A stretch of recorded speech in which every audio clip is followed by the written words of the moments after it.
السلام علیکم ورحمۃ اللہ وبرکاتہ۔ الحمد للہ رب العالمین والصلاة والسلام علی اشرف الانبیاء والمرسلین وعلی آلہ وصحبہ اجمعین والحمد للہ رب العالمین۔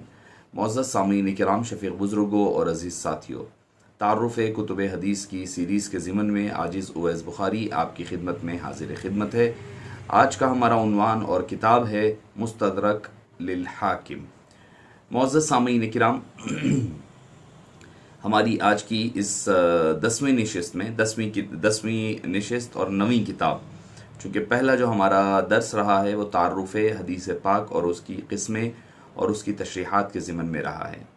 آئیے بڑھتے ہیں آج کے ہمارے عنوان مستدرک للحاکم کی جانب۔ سب سے پہلے اولاً تو جیسے کہ طریقہ کار رہا ہے کہ امام کتاب یعنی مصنف کتاب کے چند حالات آپ کے گوش و گزار کرنے کی سعادت حاصل کی جائے گی۔ اس کے بعد پھر کتاب کی فنی خوبیوں اور اس کی ضروریات کی طرف آپ کی توجہ مبذول کروائی جائے گی۔ معزز سامعین کرام، امام حاکم علیہ الرحمۃ والرضوان ابو عبداللہ محمد بن عبداللہ حاکم النیشاپوری، آپ رحمہ اللہ نیشاپور یعنی ایران میں آپ کی تولد ہوئے ہیں۔ نیشاپور علمی اور معرفتی اور خاص طور پر علم حدیث کے بارے میں ایک بہت بڑا ذخیرہ اور سرمایہ اور گہوارہ رہا ہے۔ یہاں پر امام مسلم جیسے اور امام ترمذی جیسے محدث اور امام ترمذی، وہ بھی بالکل ہی قریب کا علاقہ آتا ہے۔ نیشاپور اور ترمذ بڑی قریب علاقائی اعتبار سے قریب ہیں۔ آپ کی ولادت کے بارے میں آتا ہے کہ آپ کی ولادت مبارک 3 ربیع الاول 313 سن ہجری میں ہوتی ہے، اور آپ کی وفات مبارکہ صفر المظفر 405 سن ہجری میں نہیں 321 سن ہجری میں آپ کی ولادت ہوتی ہے اور 405 میں آپ کی وفات ہوتی ہے۔ معزز سامعین کرام، امام حاکم علیہ رحمہ اہل سنت والجماعت کے نزدیک بھی اور دوسرے سیکٹرز یعنی اہل تشیع وغیرہ دوسرے حضرات جن سے اہل سنت کے مخالفین ہیں، وہ بھی امام حاکم رحمہ اللہ کی علمی لیاقت اور آپ کی علمی مقام و مرتبہ اور آپ کی احادیث طیبہ پر حدیث دانی اور فہم حدیث پر وہ خود بھی آپ کے معترف رہے ہیں۔ معزز سامعین کرام، آپ کے تلامذہ میں امام بیہقی جیسے محدث آپ کے تلامذہ میں شامل ہے۔ امام حاکم کی کنیت ابو عبداللہ اور نام محمد بن عبداللہ بن محمد حمدویہ بن نعیم بن البئی اور حاکم نیساپوری کے نام سے مشہور ہے۔ نیشاپور کے رہنے والے بڑے حافظ حدیث اور بہت ساری کتابوں کے مصنف کا نام ہے امام حاکم علیہ الرحمۃ والرضوان۔ آپ منجی اور تہانی کی نسبتوں سے عربی النسل کہلائے جاتے ہیں۔ عربی خاندان سے تعلق ہے۔ آپ کی والد ماجد کی نگرانی میں بچپنے میں تعلیم کا آغاز ہوا۔ 20 برس کی جب عمر شریف ہوئی تو آپ نے عراق کا سفر فرمایا اور فریضہ حج ادا کیا۔ حج کے بعد آپ نے خراسان اور ماوراء النہر کے علاقوں کا دورہ فرمایا۔ ماوراء النہر ایک علاقہ تھا جو آپ کہہ لیں کہ اس دور میں یعنی آج سے 100 سال پہلے کی بات لے لیں، آج سے 800 سال پہلے کی بات اگر لے لیں، تب تک بھی ماوراء النہر ایک بہت ہی علمی اعتبار سے زرخیز علاقہ مانا جاتا تھا۔ وہاں پر اکثر ائمہ حدیث سفر کیا کرتے تھے تاکہ ان سے اکتساب فیض کر سکیں۔ آپ نے ماوراء النہر کے مختلف شہروں میں کا دورہ فرمایا۔ تقریباً 2000 سے زائد اساتذہ اور شیوخ سے آپ نے اکتساب فیض اور اکتساب علم حاصل کیا۔ لیکن حافظ خلیل بن عبداللہ کے مطابق حافظ نے امام حاکم نے 2 سفر کیے، ایک تحصیل علم کے لیے عراق کی طرف، دوسرا حصول حج و زیارت مدینہ پاک کے لیے مکہ مکرمہ اور حجاز کی طرف۔ معزز سامعین کرام، آپ نے جو اپنی کتاب الحاکم لکھی ہے اس کی تصانیف کے 500 اجزاء پر مشتمل ہے۔ ابن خلقان کے مطابق یہ تعداد 1500 اجزاء پر ہے، اور ان میں سے چند یہ ہیں: المدخل الی الصحیح، العلل الامالی، فوائد الشیوخ، امالی العشیات، تراجم الشیوخ، تاریخ علماء نیساپور، فضائل الامام الشافعی، المستدرک علی الحاکم، المستدرک علی الصحیحین، ما تفرد به کل من الامامین، معرفتی علوم الحدیث۔ معزز سامعین کرام، یہ ساری احادیث یہ ساری جو اجزاء بنی ہیں یہ امام حاکم علیہ الرحمہ نے نقل فرمائی ہے۔ امام حاکم پر بعض حضرات نے اعتراض بھی کیا ہے، بعض نے آپ کو کچھ ضعیف حدیثوں کو جمع کرنے کا اعتراض کیا، یعنی آپ کہہ تو یہ رہے ہیں کہ المستدرک علی الصحیحین، مگر اس میں کئی احادیث، بعض حدیثیں ضعیف بھی ہے اور بعض موضوع روایتوں کا بھی آپ نے ذکر کیا، یہ اعتراض آپ پر ایک ہے۔ دوسرا اعتراض آپ پر یہ ہے کہ آپ یعنی روافظ کی طرف آپ کا جھکاؤ زیادہ ہے، اور یعنی حضرت سیدنا مولا علی مولا مشکل کشا رضی اللہ عنہ اور اہل بیت اطہار کی محبت میں آپ جو ہے غلو کرتے ہیں۔ آپ پر یہ دو اعتراضات ہیں۔ پہلا اعتراض یہ ہے کہ آپ نے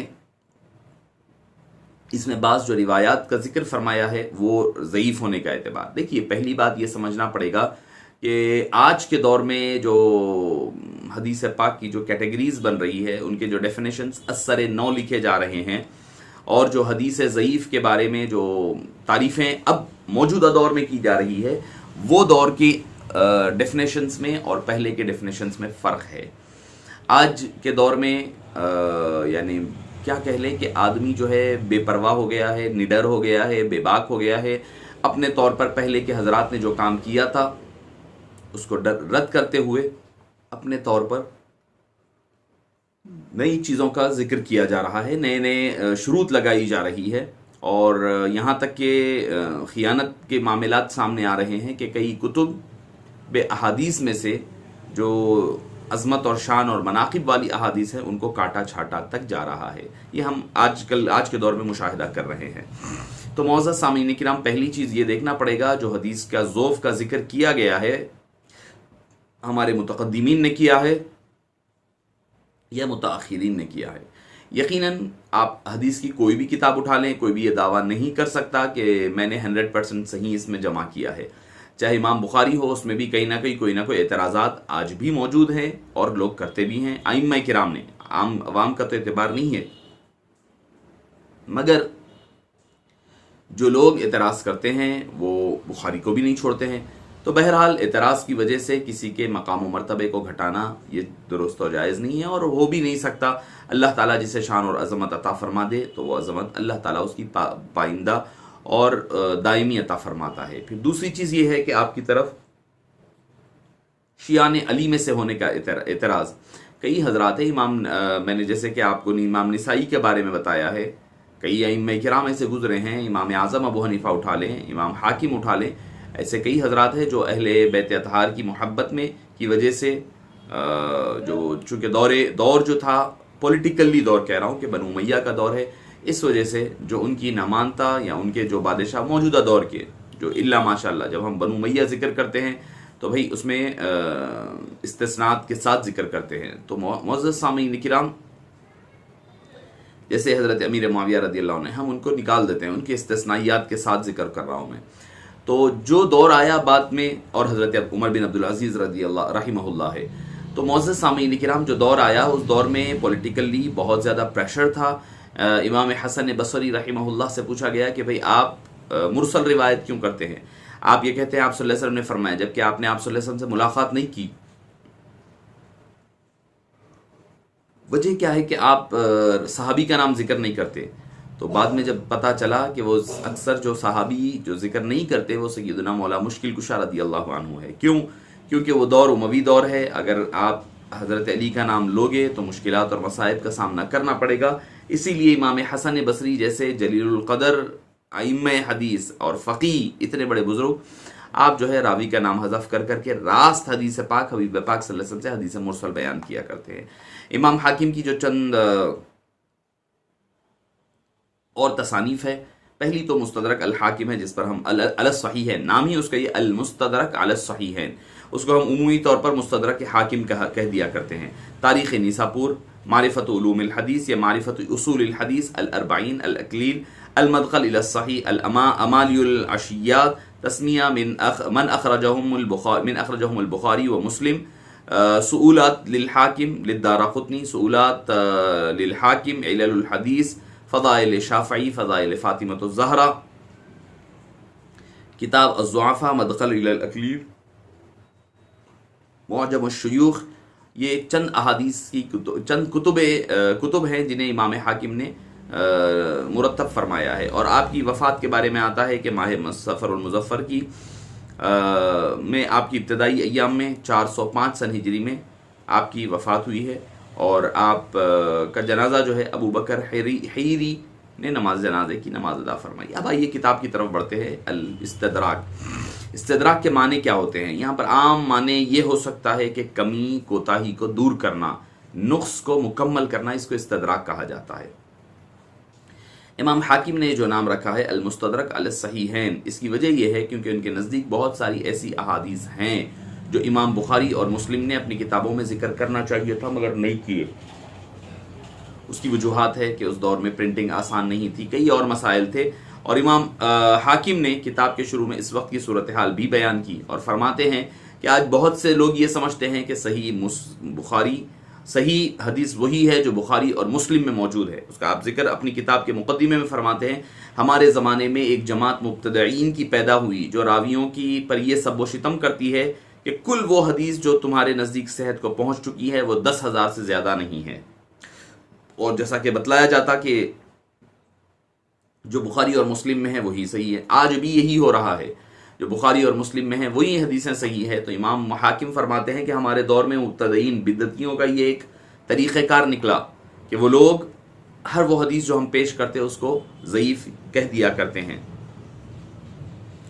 اور فرماتے ہیں کہ میری یہ خواہش ہے، جماعت نے یہ خواہش کی مجھ سے کہ میں ایک ایسی جامع کتاب لکھوں جس میں وہ حدیثیں جمع کی جائے جن کی سندوں سے امام بخاری اور امام مسلم نے استدلال کیا، یعنی وہ کرائٹیریا اختیار کروں جس کرائٹیریا کی وجہ سے امام مسلم اور بخاری نے حدیثوں کو جمع کیا ہے، اور مگر وہ بخاری اور مسلم میں موجود نہیں ہے۔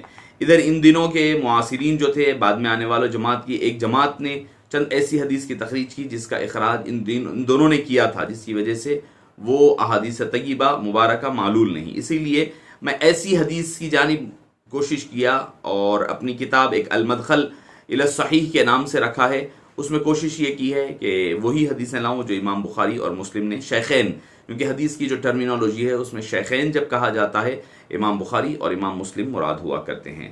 معزز سامعین کرام، اس کے بارے میں اب بعض لوگ جو اعتراض کرتے ہیں کہ بعض حدیثیں جو روایت کمزور ہے یا ضعیف ہے، یا کچھ روایتیں موضوع، یقیناً ہر کتاب میں ملے گی، مستدرک میں بھی رہتی ہے۔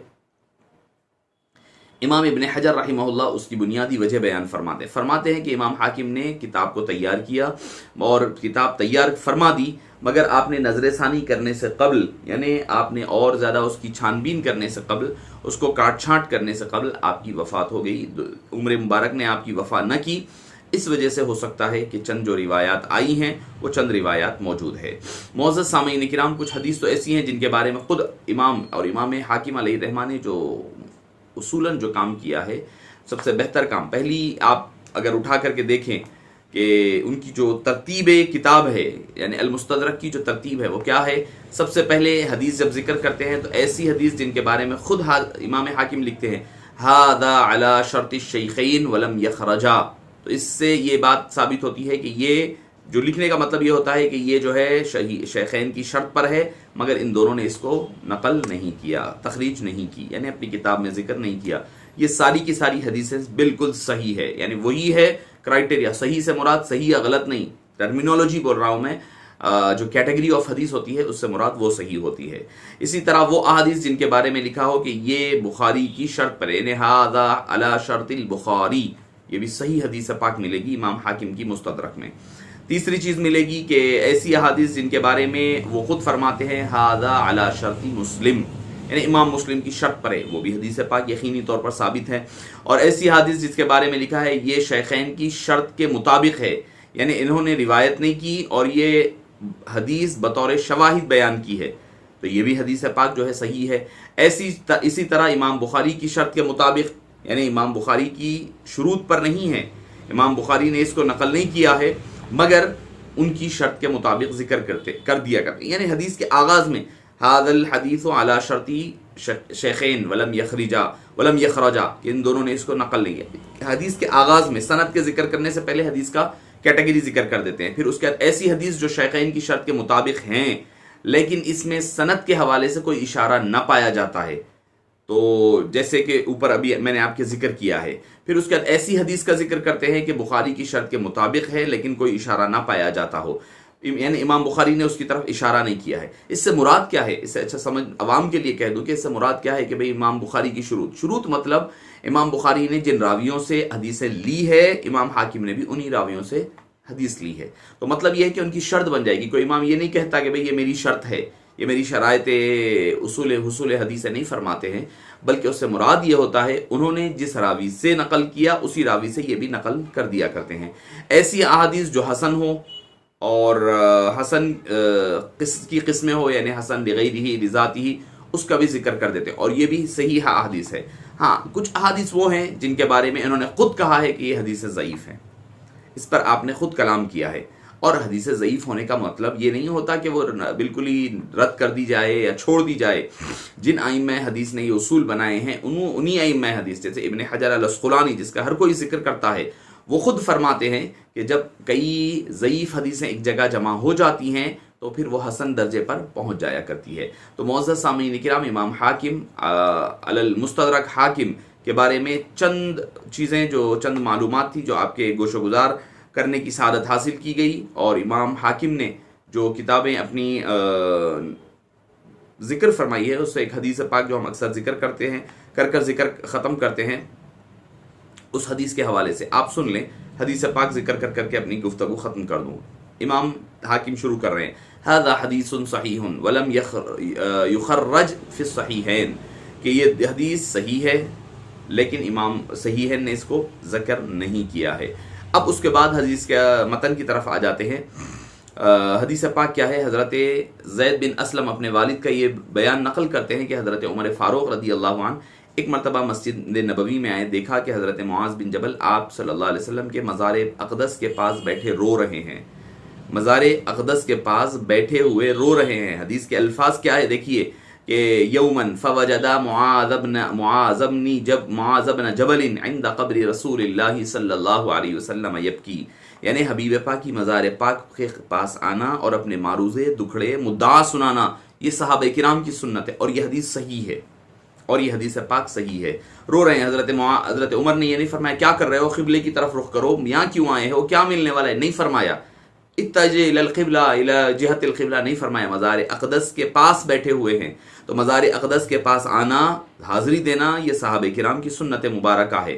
مسجد نبوی نہیں ذکر ہوا، عند قبر رسول اللہ صلی اللہ علیہ وسلم، کیوں رو رہے ہو؟ فرمایا میں نے آقا انعامدار صلی اللہ علیہ وسلم سے ایک حدیث سن رکھی ہے، اسے یاد کر کے رو رہا ہوں۔ وہ حدیث کیا ہے؟ فرمایا ذرا سی ریاکاری بھی شرک ہے، اور جس نے اللہ کے دوستوں سے دشمنی رکھی اس نے اللہ کے خلاف جنگ کا اعلان کیا۔ امام حاکم اپنی مستدرک میں نقل فرما رہے ہیں، اللہ تعالیٰ ان چھپے ہوئے بندوں، یعنی جو نیکوکار بندے ہیں، اولیاء ہے، پرہیزگار نیکوکار لوگوں سے محبت کرتا ہے، اور فرمایا اگر کسی محفل میں وہ نہ آئے، دعوت میں نہ آئے، تو ان کی غیر موجودگی کو کوئی محسوس بھی نہ کرے، اگر کسی مجلس میں موجود ہو تو کوئی ان کو پہچانتا بھی نہ ہو۔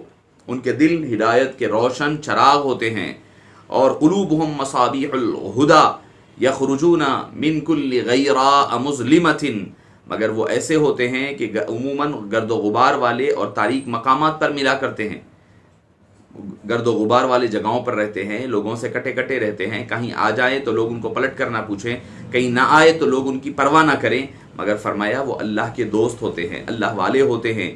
فرمایا وہ ایسے ہیں کہ اگر ان کی ذرا سی دشمنی بھی کر لیں تو اللہ تعالیٰ ان کے خلاف جنگ کا اعلان فرماتا ہے۔ تو معزز سامعین کرام، امام حاکم نے اس حدیث پاک کو اپنی مستدرک میں اور کتاب الایمان میں اس حدیث پاک کو نقل کیا ہے، اور حدیث نمبر 4 ابتدائی کتاب الایمان کی حدیث پاک ہے۔ اللہ پاک سے دعا ہے کہ باری تعالیٰ جو کچھ کہا اور سنا گیا اس کو قبول فرمائے۔ انشاءاللہ آئندہ ملاقات ہوتی ہے ایک دوسری کتاب کے ساتھ۔ السلام علیکم ورحمۃ اللہ۔